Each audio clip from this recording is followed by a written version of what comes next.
નમસ્કાર, આપનું સ્વાગત છે ગુજરાતનો અવાજ ચેનલ ઉપર અને હું છું આપની સાથે કાજલ સુવા. આજે ગાંધીનગર ખાતે ઉપસ્થિત છું અને ગાંધીનગર એટલે કે વિધાનસભા ભવન અને ગુજરાતનું પાટનગર, અને અહીંયા મારો ખેડૂત આ વેશમાં આવે તો ગર્વ તો થાય જ, પણ સાથે સાથે મારે એને એ પણ પૂછવું છે કે આ વેશમાં આવવાનું કારણ શું ગાંધીનગરમાં? આવનારા સમયમાં જગતનો બાપ, જગતનો તાત ગાંધીનગર વિધાનસભામાં આવી રહ્યો છે. આ દેખાડવા માટે આજે આ વેશમાં આવ્યો છે. અને આ હળ લઈને તમે આવ્યા છો, કેટલાઓને તો ખબર એ નહીં હોય, ખેડૂતના દીકરા દીકરીઓને ઘણાઓને હવે નથી ખબર કે આ હળ છે. અને આ હળને આમ એકદમ આમ મઢાવવા માટે, શણગારવા માટે સુતાર પાસે બનાવડાવી હોય છે. હવે તો ઘણા બધા સુતાર કામ કરતા ભાઈઓએ આધુનિક સમયમાં હળ બનાવવાનું ભૂલી ગયા છે, કેમ કે આપણે ટેકનોલોજી તરફ વળી રહ્યા છીએ. એને લઈને શું કહેશો? પહેલા તો હળ સુલેવા લાવવું પડે ને, એવું તમને કહું. આપણે હળ ક્યારે હાંકીએ? જ્યારે બંજર જમીન થઈ જાય, જેમાં બાવળ ઉગી જાય, ગાંડા બાવળ ઉગી જાય, જેમાં લોકો ખેતી ન કરવા લાયક થઈ જાય ને, ત્યારે ખેડૂત પોતાનું હળ હાંકે. આજે ગાંધીનગરમાં આ હળ લઈને અમે આવ્યા છીએ કે અહીંયા જે બાવળા ઉગ્યા છે ને, એ બાવળાને આને ઉખાડવાના છે, એટલા માટે હળ લઈને આવ્યા છે. વાત રહે ખેડૂત અને ખેડૂતના દીકરાઓની, તમે વાત કરો ને તો હળની, ખેડૂતનો દીકરો ઓરિજિનલ હોય ને, હળની બધી ખબર હોય, પણ જે એસીમાં બેઠેલા મંત્રીઓ અને જે તંત્રીઓ અને જે અધિકારીઓ છે, જેને હકીકતમાં આ હળ શું છે એ ખબર નથી ને, એ અમારા ખેડૂતની પાછા બેઠા બેઠા યોજના બનાવતા હોય.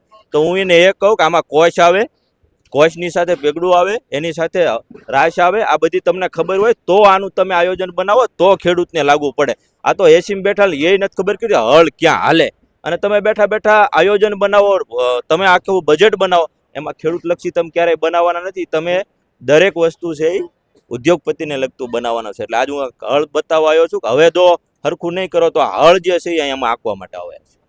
પણ રમેશભાઈ, તમારે હજી ખરપિયાની જરૂર હતી, એવું નથી લાગતું? બેન, તમને મને બધાને ખબર છે ખરપિયો ક્યારે હાલે?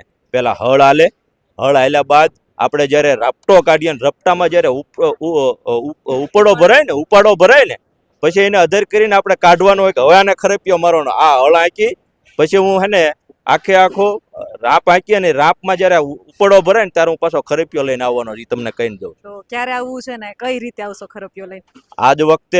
આજ વખતે જો કુદરત અને મતદારો જે છે, ખેડૂત મતદારો છે, આ વખતે જો સાથ આપશે 2027માં, તો 2027માં હળથી અહીંયા મોટું આ જે બાવળા છે એને કાઢીશ, અને આવતા વખતે આપણે ઉપાડો કાઢીશ. તો રમેશભાઈ મેયર 2027માં લડશે, આ વાત ઉપર અંદાજ તો આવી ગયો છે. કઈ સીટ ઉપરથી લડવું છે? બેન, કાલે તમે કીધું ને, આજે કહું છું, રમેશ મેયર ને ખેડૂત અને જનતા, તમે જનતા વચ્ચે રહ્યો છો, ખેડૂત વચ્ચે રહ્યો છો. હું તો તમને પૂછવા માંગુ છું, ખેડૂત શું કહે છે કે રમેશ મેયર ક્યાંથી લડે? તમે નક્કી કરજો, પછી આપણે પાર્ટીને કરી દેવું કે ભાઈ આ રમેશ મેયર અહીં લડાવો. જનતા કહે છે ને મારો ખેડૂત કહે છે કે રમેશ મેયર તમારે આ સીટ ઉપર લડવાનું છે, રમેશ મેયર ત્યારે અહીંયા લડશે. રમેશભાઈની વાતોમાં હું વારંવાર કહું કે એના ચહેરા ઉપર સત્ય દેખાય, સ્પષ્ટતા દેખાય. જ્યારે જ્યારે કોઈ રાજનેતાઓને એવું પૂછતી હોઉં ને કે તમારે કઈ સીટ ઉપરથી લડવું છે, તો એનો જવાબ એવો હોય કે પાર્ટી નક્કી કરશે. પણ રમેશભાઈનો જવાબ એવો છે કે મારા ખેડૂતો નક્કી કરશે. એટલે રમેશભાઈ ખેડૂતોની વચ્ચે રહે છે, ખેડૂતના દીકરા છે અને એક ઉમદા શિક્ષક પણ છે. અને આજે તેઓ ગાંધીનગર ખાતે અરવિંદ કેજરીવાલ દ્વારા જે ખેડૂતોનું પરિણામ દ્વારા જે ખેડૂતોની રેલી નીકળી હતી, ખેડૂત બચાવો જે રેલી કાઢવામાં આવી હતી સોમનાથથી, આજે એની પૂર્ણાહુતિ થઈ છે. આ રેલીને લઈને શું કહેશો? અને ગુજરાતની જનતાને ખેડૂત બચાવો રેલી શા માટે કાઢવી પડી, એને લઈને? કમનસીબી તો એ છે, ગુજરાતમાં આજે પણ ખેડૂત પાયમાલ થઈ રહ્યો છે, ને એના બચાવવા માટે મારે ને તમારે બધા મેદાનમાં ઉતરવું છે. તમે હમણાં જ કીધું કે રમેશભાઈ પોતે શિક્ષક છે. હું તો એ દરેક નવયુવાનોને કહું છું, હું એ દરેક વ્યક્તિ અધિકારીને કહું છું, હું એ દરેક વ્યક્તિ ભણેલ વ્યક્તિને કહું છું, જો તમે ખેડૂતને બચાવવા નહીં ઉતરો તો આવનારા સમયમાં શું તમે ચાઇનાના દાણા તમારા પેટમાં નાખશો? આ સરકાર ખેડૂતને મોત સિવાય કંઈ આપવાની નથી. એટલા માટે અમે આ તમે જો જેના હાથમાં પેન હોય, આજ મારે હળ લઈને આવવું પડે છે. આવનારા સમયમાં હું તો યુવાનો અને શિક્ષિત લોકોને પણ કહું છું, તમારો જગતનો બાપ, જો જગતનો તાત ખેડૂત નહીં બચે તો તમારી નોકરી નથી બચવાની, ને તમારા દીકરાનું આવનારા સમયમાં સ્વાસ્થ્ય પણ નથી બચવાનું. તો ખેડૂત બચાવશો તો તમે બચશો. જે રીતે કહીએ છીએ કે ગાય બચશે તો સંસ્કૃતિ બચશે, દેશ બચશે, એમ ખેડૂત બચશે તો ભારતની આન બાન અને શાન બચશે. તમે હળની વાત કરી કે આમાં હળમાં અલગ અલગ વસ્તુ હોય, કેટલાય એવા લોકો છે એને ખબર નથી કે કોને શું કહેવાય. બતાવો ને કોને શું કહેવાય, એટલે દર્શક મિત્રોને ખાસ ખબર પડે કોને શું કહેવાય. અહીંયા રાપ આવે, બરાબર, અહીંયા છે એ મોય આવે, અહીંયા છે એ રાસ, ભાઈ આખે આખું નાડું બંધાય. નાડા બંધાયા બાદ અહીંયા એની પાછળ જે રાપની પાછળ ઓલું પેલો મોરિયો લાગે, અને એ અહીંથી ખેડૂત અહીંયા ચાલતા હોય, ચાલીને આગળ બળદ બાંધેલા હોય ને એને જે રાસ પકડે, એને બંનેને જે નિયંત્રણ કરતા હોય એને રાસ કહેવામાં આવે છે.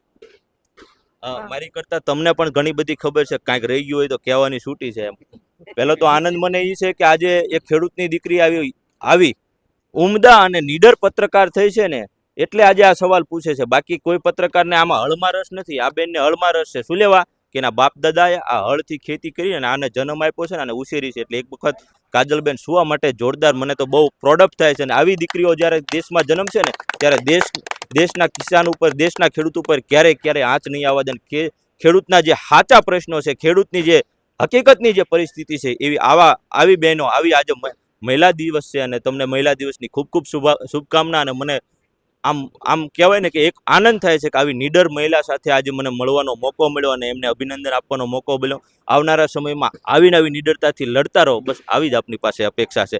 અને લોકો પણ એક જ વાત કરે છે કે નીડર પત્રકારિતા એટલે કાજલ છુવા, બીજું કોઈ નામ નથી, ખાસ કરીને ખેડૂતમાં. રમેશભાઈ, ખૂબ ખૂબ આભાર. અને ગર્વ થાય કે જ્યારે મારા ખેડૂત ભાઈઓ વખાણ કરતા હોય, ઘણા બધા કમેન્ટો જોતી હું, મહિલા દિવસની વાત કરી, તો એક દીકરી તરીકે નાનકડી ઉંમરમાં લડવું ખૂબ અઘરું હોય ને. કમેન્ટો જ્યારે વાંચતી હોય ને ત્યારે એ ગર્વ થાય કે એક નેગેટિવ કમેન્ટ નથી આવતી. એક મહિલાને આ રીતે આ સ્થળ ઉપર, આ સ્ટેજ ઉપર આવતા હોય તો દરેક રીતે જોવાતું હોય, તો એક નેગેટિવ કમેન્ટ ના આવે ને એ અમારા માટે સારી બાબત છે. અને એ કમેન્ટો વાંચું ને તો એમાં એવોય આવે કે બેન, તમને જન્મ દેવાવાળા માતા પિતાને ધન્ય કહેવાય. તો હું આજે જે કાંઈ છું ને તો એ માતા પિતાના લીધે છું, એણે છૂટ આપી એટલે છું. બાકી હું પણ બધાયની વચ્ચે અને કદાચ આ સ્ટેજ ઉપર ન હોઈ શકત. એટલે સર્વપ્રથમ તો મારા માતા પિતાનો ધન્યવાદ, અને પછી ગુજરાતના એ તમામ ખેડૂતોનો ધન્યવાદ કે જેણે મને ખેડૂતની દીકરી તરીકે, નીડર પત્રકાર તરીકે સ્વીકારી છે. કેમ કે તમે છો તો અમે છીએ, બાકી અમે શૂન્ય છીએ. અમારી કોઈ ઓકાત જ નથી. અને તમે કોમેન્ટની વાત કરો ને, તો કોમેન્ટ જો ખેડૂત કરતો હોય ને તો એ હંમેશા પોઝિટિવ જ આવે. પણ આમાં અમુક સમયે જે તમારી સાચી વાત હોય જે કોમેન્ટ કરતી હોય ને, એ તમારે એટલામાં સમજી લેવું કે આ ભારતીય જનતા પાર્ટીની આખી યુનિવર્સિટી છે ને એમાં બેઠેલા જે શું કહેવાય રાક્ષસી પ્રવૃત્તિઓ, જેનામાં દેશની મહિલાઓ માટે આટલી પણ ઇજ્જત નથી. માત્ર ને માત્ર એની સારી વાત નહીં, એ શું પહેરીને આવે છે, કેવી વાત કરે છે, આવી એની ખરાબ નજર હોય છે, ત્યારે એક લોકો ખરાબ કોમેન્ટ કરે છે. નકર ખેડૂતના દીકરા હોય ક્યારેય કાજલબેન ઉપર કોઈ આંગળી પણ ન ચીંધે. રમેશભાઈ, ખેડૂતની દીકરી મહિલા દિવસ છે ને એટલે મારે એક સવાલ એ પણ તમને કરવો છે. ખેડૂતની દીકરી રમેશભાઈ કેવી હોવી છે આવનારા સમયમાં? એક શિક્ષક તરીકે, એક ખેડૂત નેતા તરીકે આવનારા સમયમાં તમે ખેડૂતની દીકરીઓને કઈ સ્થાન ઉપર અને કેવી રીતે જોવા માંગો છો? હું તો ખેડૂતની દીકરીને એ કહેવા માગું છું, જોકે ગામડાની ખેડૂતની દીકરી હોય ને બેન, એ કોઈ દિવસ પોતાની જે જન્મભૂમિ હોય એને નતમસ્તક અને પોતાના કપાળ ઉપર માટીને લગાવે છે. આજે પણ એ દીકરી કદાચ અહીંથી કોઈ પણ દેશમાં જાય, કોઈ પણ રાજ્યમાં જાય, પણ જ્યારે એ પોતાનું જન્મ સ્થાન હોય, જ્યારે એ વાડી આવે ને, જ્યાં સુધી વાડી ઉપર ન જાય ને ત્યાં સુધીની આત્માને શાંતિ નથી થતી. એનો મતલબ શું છે કે હજી પણ ખેતી સાથે એ દીકરીનો એટલો જ લગાવ છે જેટલો પોતાના પરિવાર સાથે છે. કારણ કે જે ખેતીમાં એ મોટી થઈ છે, જે ખેતીનો જે જમીનમાંથી દાણો ઉગ્યો છે એ ખાઈને મોટી થઈ છે, આજે પણ એને જનેતા માને છે. એક માતા જનેતા, જેને જન્મ આપ્યો હોય, ને એક માતા જે જન્મભૂમિ, જેને ત્યાંથી દાણા પકવી, જેને એ જમીનમાંથી એને પોતાનું જે કંઈ છે એ પકવી અને ખાધું છે, એ જનેતાને આજે પણ દીકરીઓ ભૂલતી નથી. મારી તો એ દીકરીઓને વંદન છે જે ભૂલતી નથી. બીજી દીકરીઓને મારી એક ખાસ વિનંતી છે કે ખેતી છોડશો નહીં. આવનારા સમયમાં ખેતી પ્રધાન દેશ છે અને ખેતી જ આપણને બચાવશે. બાકી નોકરી આ છે એ બધું ઓપ્શન છે. ખેતી જો બચશે તો બધું થશે. ખેતી કરશો તો તમારું સ્વાસ્થ્ય પણ સુધરશે અને તમારા જે વડવાઓના જે સંસ્કાર છે એ તમારામાં અને તમારે આવનારી પેઢીમાં ઉતરશે. જી, કોવિડનો સમય હતો ને ત્યારે જેને ગામડે 1 વીઘો જમીન હતી ને એને 1 વીઘો જમીને વાલી લાગી હતી, કારણ કે ગામડે જવા થયું હતું.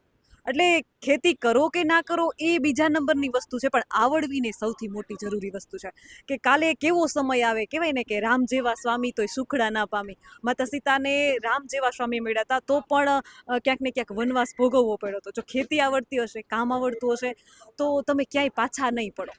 એટલા માટે દીકરીઓને કહું છું કે જાગૃત થાવ, અવાજ ઉઠાવો, બોલો અને બધું જ શીખો. અને આપ જોતા રહો. મને આજે એક આનંદ છે કે મારી ખુદની દીકરી પોતે MBBS કરે છે. આજે પણ એ પોતે વાડીએ જાય છે, રજકો વાઢે છે, ગાય પાલન કરે છે, કપાસનું વીણી કરે છે, કપાસનું નિંદામણ કરે છે. કોઈ પણ પાક લેવાનો હોય તો એ પાક પોતે અત્યારે લઈ શકે છે. નકર એને MBBS કરે છે તો એની શું જરૂર છે? એને તો માત્ર ને માત્ર ડોક્ટરી તરીકે કામ કરવાનું છે. પણ આજે પણ મને આનંદ થાય છે કે મારી આવી દીકરી, એટલે જગતની દરેક ખેડૂતની દીકરી આવી હોય છે. નકર અત્યારે લોકો MBBS કરતા હોય, ડોક્ટર કરતા હોય તો એના મનમાં શું હોય?